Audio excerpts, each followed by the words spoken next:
Bonjour, bienvenue à tous pour cette nouvelle webconférence organisée par VK.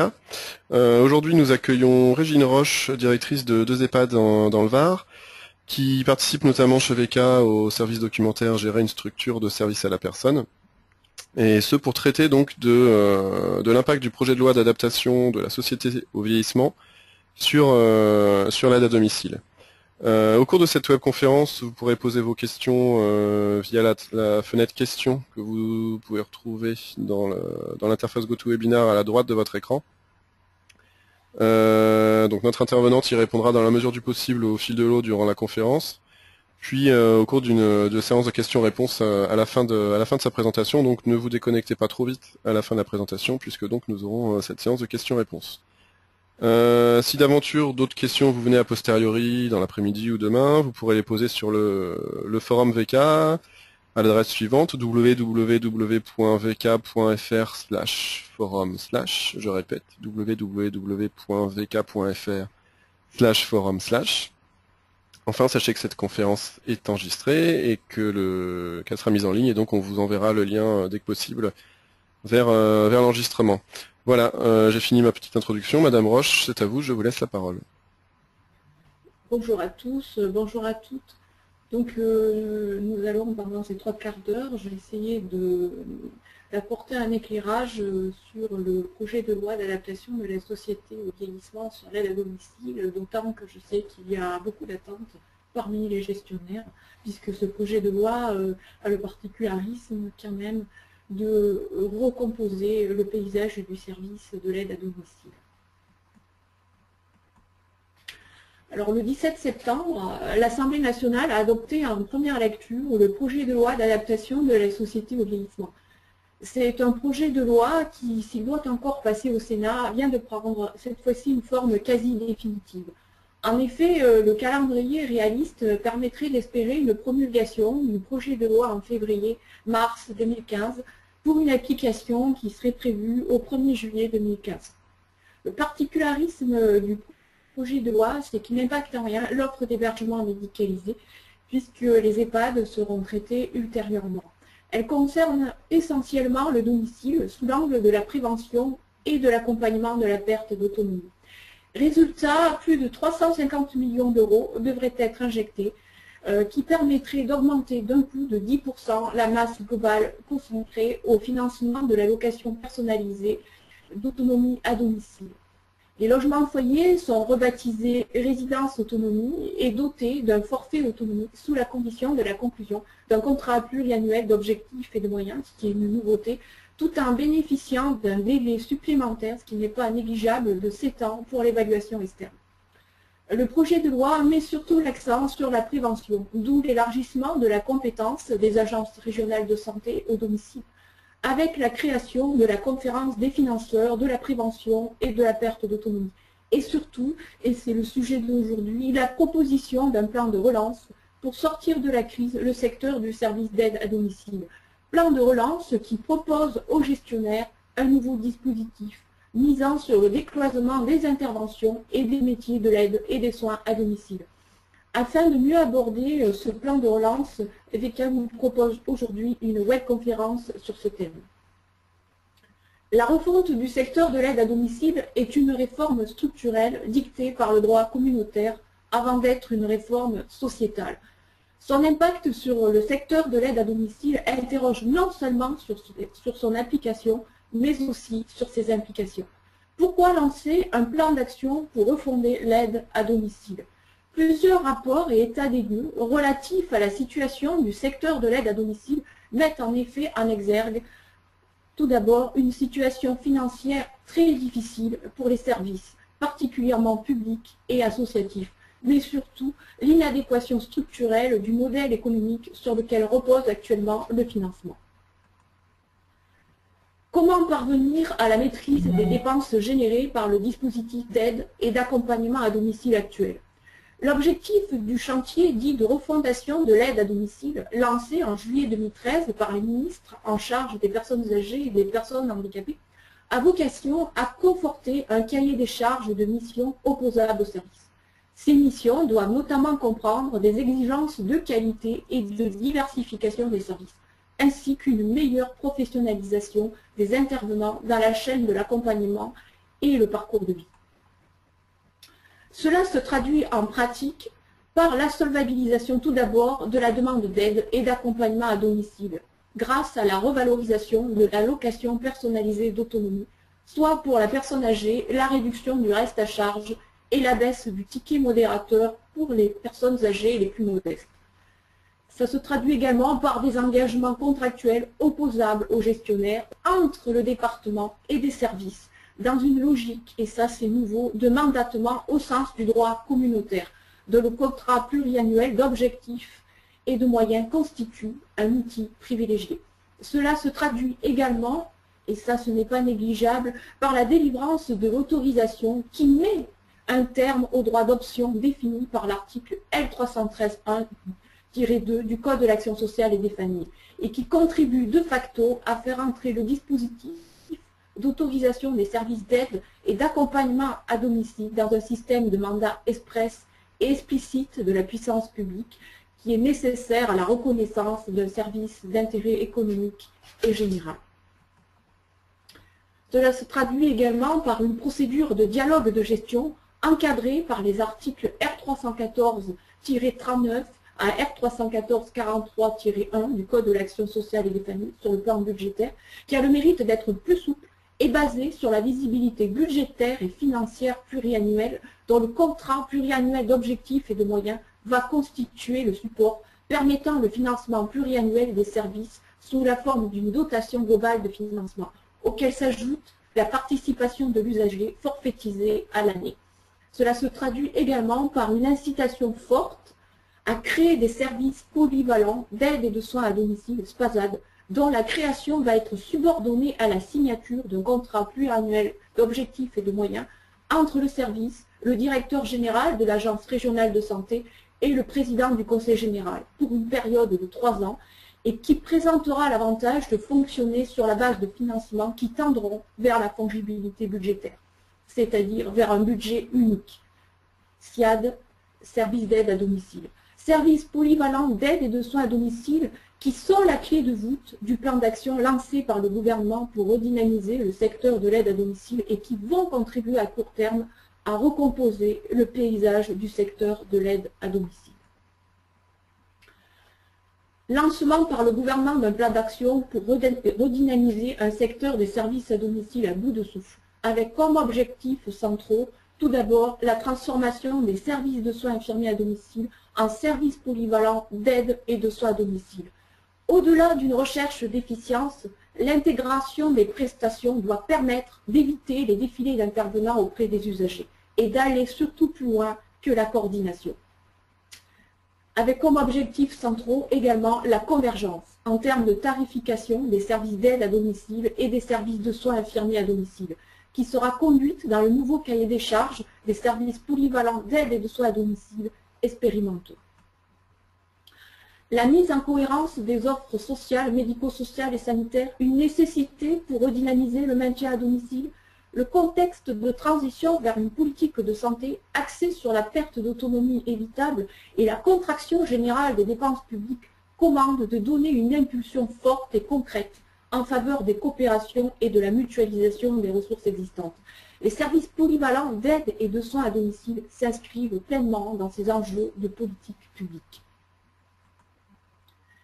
Les services polyvalents, en effet, d'aide et de soins à domicile modélisent les 3 niveaux d'une politique de prévention graduée, avec comme premier niveau la prévention primaire, avec la sensibilisation et l'information des personnes, qui se traduit sur le terrain par des messages de santé personnalisés, adressés par les professionnels soignants aux personnes prises en charge à domicile. Au deuxième niveau, le repérage des signes de fragilité et de l'évolution de l'état de santé qui se traduit concrètement sur le terrain par la présence d'un référent santé, notamment dans le cadre du service de soins infirmiers à domicile. Au troisième niveau, une réponse de premier recours dispensée par le service de soins infirmiers à domicile lui-même, qui se traduit par la modulation de la prise en charge en fonction des évolutions des besoins de la personne âgée, d'où un parcours mieux coordonné et une autonomie préservée pour la personne âgée. la mise en cohérence des offres sociales, si la mise en cohérence des offres sociales, médico-sociales et sanitaires est une nécessité pour redynamiser le maintien à domicile, cette évolution repose sur la clarification des conditions de création, d'autorisation et de gestion des services polyvalents d'aide et de soins à domicile, mais aussi sur l'articulation de la réforme du financement des services de soins infirmiers à domicile avec la logique de refondation des services d'aide à domicile. Parce que les services polyvalents d'aide et de soins à domicile modélisent les 3 niveaux d'une politique de prévention graduée, ils apparaissent comme des opérateurs pivots des actions à mener de prévention d'aide et de soins à domicile. Déployer et accroître leur potentiel va nécessiter de les outiller de moyens complémentaires, afin d'une part de susciter l'intérêt des porteurs de projets et des régulateurs, et d'autre part de mieux répondre aux besoins multidimensionnels des personnes en perte d'autonomie.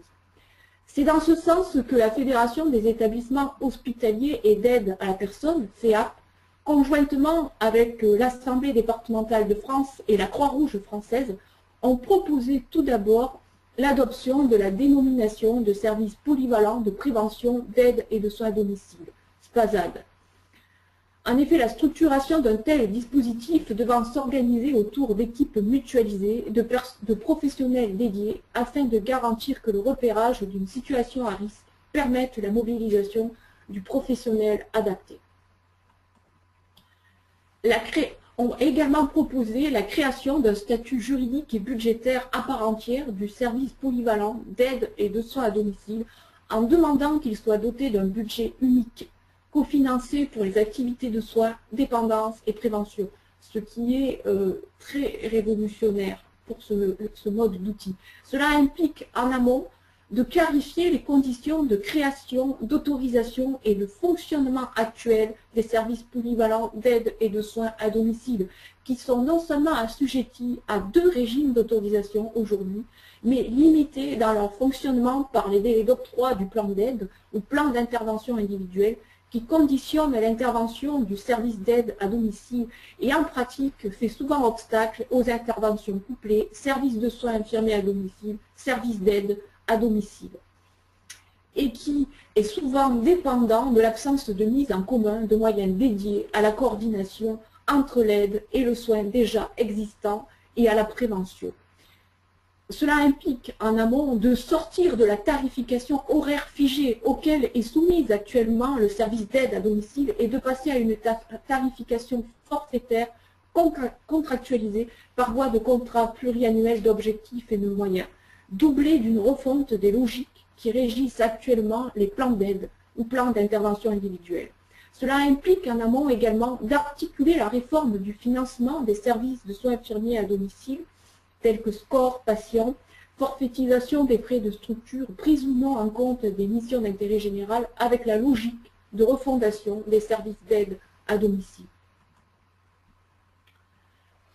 Les services polyvalents d'aide de soins à domicile pourront-ils relever le défi d'être un nouveau modèle économique et juridique dans un contexte de réforme de la tarification indispensable? Le secteur de l'aide à domicile est en crise et pour sa refondation, le gouvernement propose la promotion des services polyvalents d'aide et de soins à domicile, SPASAD. Cette réforme organisationnelle passe à la fois par le projet de loi d'adaptation de la société au vieillissement et surtout par des mesures de mise en place à très court terme. L'objectif est de conduire un plan de transformation pour qu'en 5 ans, les 2300 SIAD fonctionnent en service polyvalent d'aide et de soins à domicile, et en bonne articulation avec les autres acteurs du parcours de vie des personnes fragilisées. Au-delà d'une réforme tarifaire, il s'agira de conduire une réforme organisationnelle et culturelle afin de décloisonner les interventions et les métiers de l'aide et des soins à domicile. La suite des travaux sur la tarification des services de soins infirmiers à domicile sera menée dans le nouveau cahier des charges des services polyvalents d'aide et de soins expérimentaux, avec l'enjeu des services polyvalents d'aide et de soins à domicile. Les 2 chantiers services d'aide à domicile et services de soins infirmiers à domicile devront plus que jamais converger. Parce que les incidences économiques et juridiques pour les gestionnaires de services de soins infirmiers à domicile et de services d'aide à domicile ne sont pas négligeables, il est nécessaire tout d'abord d'appréhender le fonctionnement de ce nouveau dispositif avant de s'inscrire dans la démarche. Quel enjeu pour les gestionnaires de services d'aide à domicile et de services de soins infirmiers à domicile? La promotion de ce nouveau dispositif reposera sur la mobilisation des secteurs d'aide à domicile pour constituer des services polyvalents d'aide et de soins à domicile par fusion ou par coopération. Elle reposera dans un deuxième temps sur la mise en place d'un budget d'assurance maladie constant. Dans un troisième temps, sur la professionnalisation du secteur en permettant de construire des parcours professionnels. Les services polyvalents d'aide et de soins à domicile sont un nouveau modèle économique et juridique dans un contexte de réforme de la tarification indispensable. Ils sont un nouveau modèle en ce sens qu'ils ont un rôle d'opérateur pivot sur chaque territoire. Mais l'évolution de leur mode de tarification va constituer un enjeu non négligeable pour les gestionnaires. Les services polyvalents d'aide et de soins à domicile pourront-ils relever le défi d'être un nouveau modèle économique et juridique dans un contexte de réforme de la tarification indispensable?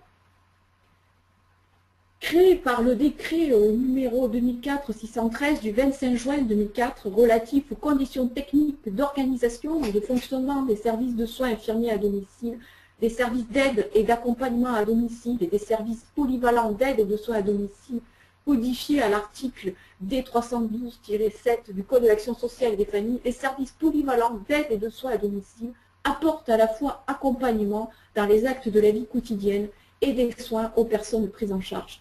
Ils assurent les missions d'un service de soins infirmiers à domicile et les missions d'un service d'aide à domicile. C'est parce que le décloisonnement des prises en charge est indispensable à l'amélioration du parcours de santé des personnes âgées que le rôle d'opérateur pivot des services polyvalents d'aide et de soins à domicile sur chaque territoire représente un potentiel non négligeable de développement dans un contexte de contraction des dépenses publiques au service du déploiement d'une politique locale de prévention ambitieuse. L'évolution de ce dispositif va nécessiter d'inscrire à l'échelle du territoire l'offre de services à domicile dans une logique de coordination et de complémentarité intégrée, où la mutualisation des moyens et des compétences techniques sera un atout majeur pour apporter une réponse adaptée, ce qui implique que les services existants devront fusionner ou se regrouper par voie de convention. En pratique, la signature du contrat pluriannuel d'objectifs et de moyens entre le service, le directeur général de l'Agence régionale de santé et le président du conseil général dépendra du volontarisme des conseils généraux. Les gestionnaires qui s'engageront dans cette démarche participeront à la pérennisation de ce nouveau dispositif avec comme enjeu, qui n'est pas négligeable, la disparition des services de soins infirmiers à domicile et des services d'aide à domicile dans 5 ans. Leur nouveau mode de tarification va reposer sur le principe de la tarification forfaitaire contractualisée par voie de convention pluriannuelle d'objectifs et de moyens, auquel va s'ajouter une dotation globale de soins pour les activités de soins fixée par le directeur général de l'Agence régionale de santé et la nouveauté des financements relatifs à la prévention.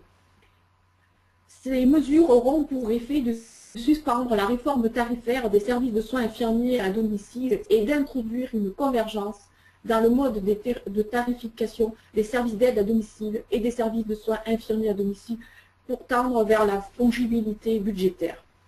En tant que structure d'évolution et de valorisation des métiers du domicile, les services polyvalents d'aide et de soins à domicile vont être reconnus et sont aujourd'hui reconnus comme étant la structure de référence pour garantir aux professionnels du secteur des parcours professionnels sécurisés.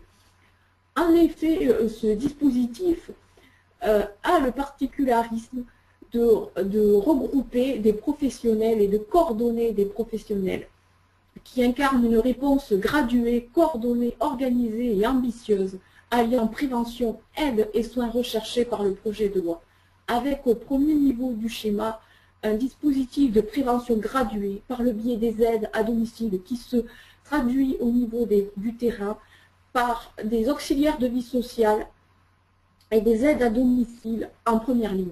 Au second niveau, avec les professionnels de premier recours que sont les auxiliaires médicaux du service de soins infirmiers à domicile, à savoir les aides-soignantes, les aides médico-psychologiques, les infirmiers, les assistants de soins en gérontologie, les ergothérapeutes, les psychomotriciens, les kinésithérapeutes, les psychologues et les pédicures podologues. La pluridisciplinarité des équipes contribue à faire du service polyvalent d'aide et de soins à domicile un outil incontournable pour développer un réseau de soins local, tout en étant le gage du professionnalisme des intervenants au domicile de la personne âgée. En effet, les réunions de coordination pluridisciplinaire sont le lieu d'échange des pratiques entre ces différents professionnels et d'élaboration de procédures et actions de formation en équipe, et contribuent à une harmonisation des interventions dans un objectif de réactivité et de fluidité, garant de l'évitement des ruptures.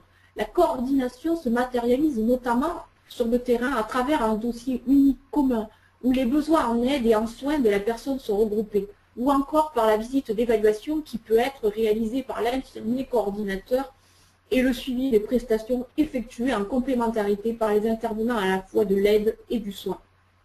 Grâce à leur réactivité journalière, ils sont non seulement des sentinelles assurant une veille de tous les instants au domicile de la personne, mais ils disposent également de la capacité à agir sur tous les aspects de la prévention, que ce soit sur les signes d'appel et les déterminants de la fragilité, que sont l'isolement, les conflits familiaux, les problèmes financiers, la iatrogénie médicamenteuse et environnementale, ou bien que ce soit sur leurs conséquences, la dépression, la dénutrition, les chutes ou encore le suicide. La mise en place des équipes spécialisées Alzheimer, ESA, au sein des services de soins infirmiers à domicile, les consacre dans leur rôle d'experts, notamment sur la prévention des chutes et des risques liés à l'environnement des personnes accompagnées. Les services polyvalents d'aide et de soins à domicile apparaissent de fait comme une structure d'évolution et de valorisation des métiers du domicile, parce qu'ils garantissent des parcours professionnels sécurisés. Ils sont l'image de la pluridisciplinarité des équipes, ce qui est pour eux un atout majeur, et surtout, ils ont un rôle d'expertise terrain.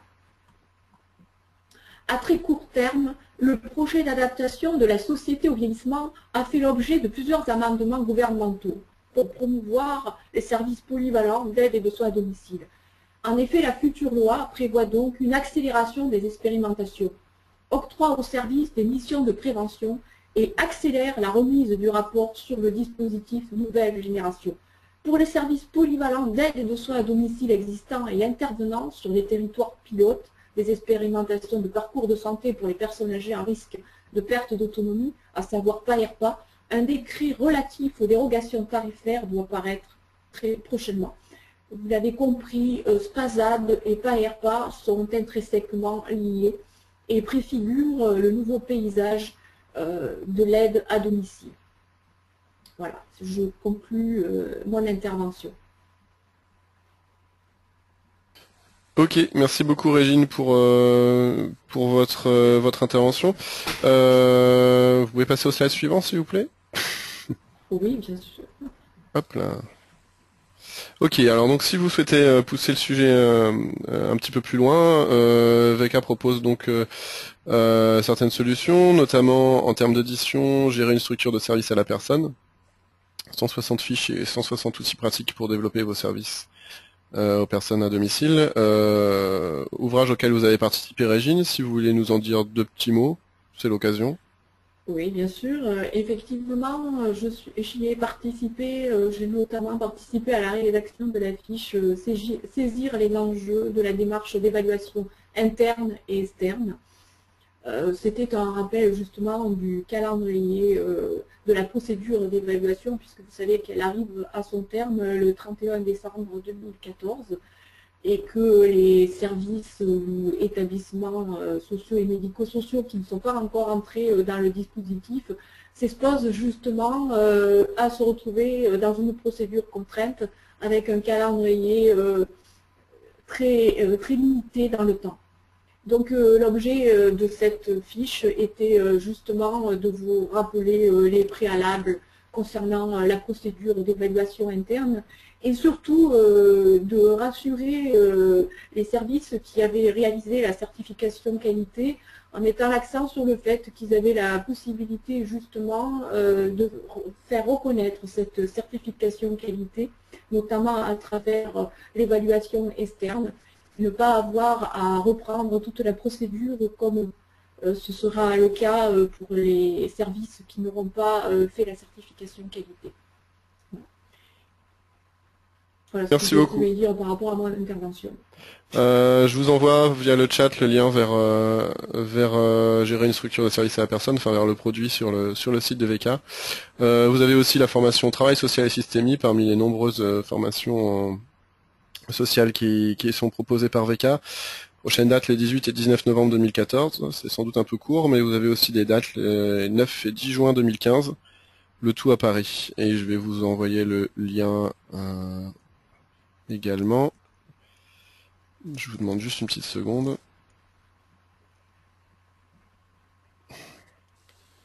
Hop. Et après, on va commencer à traiter vos questions. Alors voilà, le lien vers la formation. Oui, alors concernant les questions, vous avez été un petit peu timide aujourd'hui. On n'a pas beaucoup de questions, mais on va quand même les traiter. Et je vous invite à donc à en poser d'autres. N'hésitez pas, on est là pour ça. Alors, Régine, j'ai une question de Gaël qui voudrait savoir comment mettre en place un opérateur pivot impartial lorsqu'un SSIAD opère sur un territoire où se côtoient plusieurs opérateurs de SAD privés, publics, associatifs, et de surcroît en concurrence les uns avec les autres. Vaste question. Un opérateur pivot, c'est-à-dire un service polyvalent d'aide de soins à domicile, quand vous vous retrouvez effectivement avec des intérêts qui ne sont pas forcément convergents. Dans le projet de loi, l'idée surtout, vous l'avez bien compris à travers l'exposé que j'ai fait, c'est de donner la main à deux interlocuteurs, notamment à un qui n'avait jusqu'à présent pas voix au chapitre, c'est l'Agence régionale de santé. Comme j'ai également mis l'accent sur le fait que l'on va beaucoup s'appuyer sur le volontarisme des conseils généraux.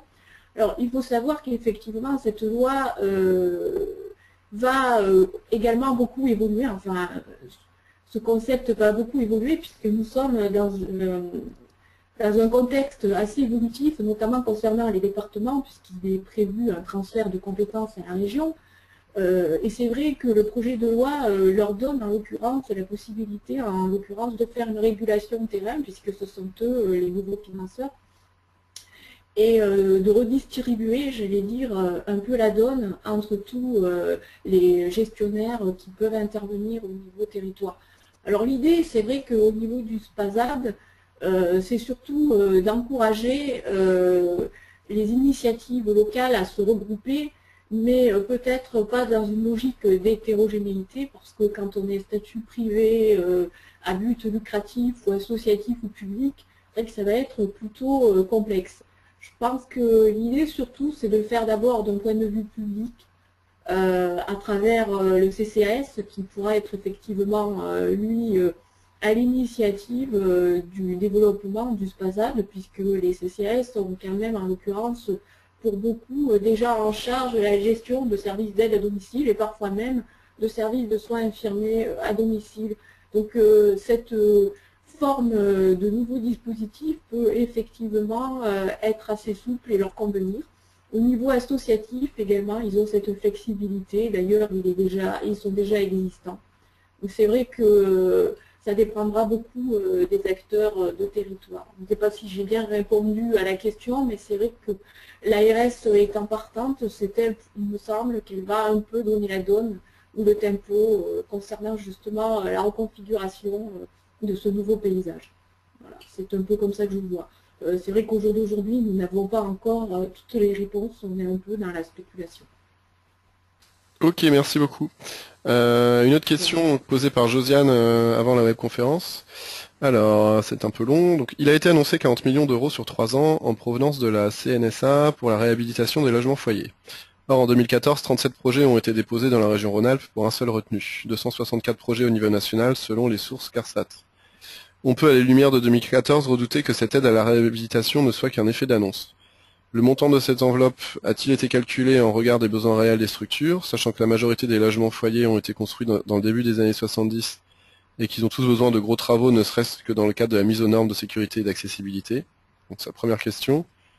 Deuxième question, comment considérer que les logements foyers sont réellement une priorité en matière de logement pour les personnes âgées si les gestionnaires de ces structures n'ont pas accès à cette enveloppe? Et enfin, qu'en est-il pour les années suivantes? Peut-on imaginer que cette aide aux travaux sera conduite au-delà des 3 ans annoncés?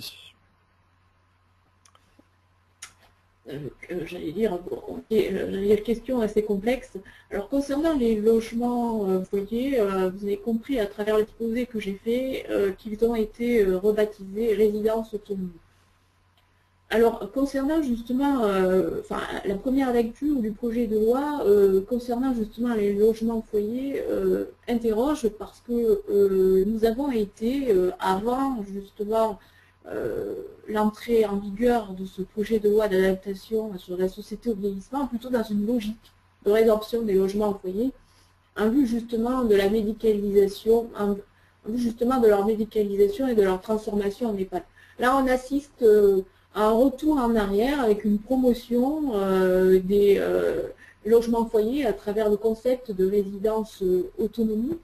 Et de fait, on nous annonce surtout un forfait autonomie qui, d'après les premiers retours qu'on peut avoir au niveau de la presse, serait quand même assez médiocre compte tenu des besoins. Donc on peut s'interroger aussi concernant l'accompagnement financier qui sera fait pour leur rénovation architecturale, leur réhabilitation. Jusqu'où l'État ira et surtout quelle ampleur entend-elle donner à ces nouvelles résidences autonomie? Comment vont-elles s'articuler au niveau territoire avec justement la reconfiguration des services d'aide à domicile? Voilà, moi c'est les questions que j'ai envie de poser par rapport justement à ce projet de loi, parce qu'effectivement je trouve un peu ambigu certaines annonces dont on ne saisit pas toujours l'articulation avec ce qui est existant aujourd'hui. Voilà, c'est ce que je dirais aujourd'hui en termes de réponse globale. Ok, merci beaucoup. Une question de Joël. Comment les expérimentations CARSAT sur les paniers de services vont-elles cohabiter avec les évolutions à venir sur les SLAD? Quel impact? Alors je dirais que là c'est une question très, très technique. Je préférerais pouvoir y répondre ultérieurement concernant cette question. Ok, ça marche. Bah écoutez Joël, on vous fera une réponse écrite alors dans la foulée. N'hésitez pas à revenir vers nous si ça prenait un peu de temps. Alors une question d'Isabelle. Qu'en est-il du choix de l'usager concernant son prestataire d'aide à domicile lorsque les SPACAT seront généralisés? Les CG dans les plans d'aide APA n'auront-ils pas tendance à privilégier ce service notamment par rapport au coût des prestations? Alors, concernant justement, j'allais dire, ma présentation, il est apparu effectivement que le secteur de l'aide à domicile est un secteur assez hétérogène, disparate et surtout qui génère aujourd'hui des déficits, notamment pour tout le volet, puisque vous avez bien compris que cohabitent deux systèmes. Vous avez des services d'aide à domicile qui sont assujettis à la loi du 2 janvier 2002 et d'autres qui relèvent du régime de l'agrément. Ce sont notamment ceux qui relèvent aujourd'hui du régime de l'agrément qui sont source de déficit et surtout qui ne sont pas surtout faciles à solvabiliser, notamment pour les personnes âgées, puisque les caisses ne remboursent pas très très bien. Donc l'objectif du projet de loi d'adaptation de la société au vieillissement, ça a été justement de homogénéiser tout le secteur et de proposer un régime unique sur le plan juridique, à savoir l'autorisation. L'autorisation qui va faire que désormais, quand vous allez ouvrir un service d'aide à domicile, vous serez assujetti au régime de l'autorisation, qui est une procédure totalement différente, puisqu'elle impliquera la signature d'un contrat pluriannuel d'objectifs et de moyens entre ce qui est nouveau, l'ARS et le président du Conseil général. Donc de fait, au niveau des personnes âgées, de l'usager, il va avoir un paysage beaucoup plus homogénéisé. On ne va pas l'amener, j'allais dire, vers le service polyvalent d'aide et de soins à domicile. C'est le paysage qui va se recomposer tout seul. Vous allez avoir des formes de services qui, de fait, vont s'élaguer, disparaître, pour pouvoir rentrer dans le nouveau moule juridique, si je puis dire. Donc la personne âgée n'aura plus ce choix qu'elle a aujourd'hui, qui est aussi hétérogène.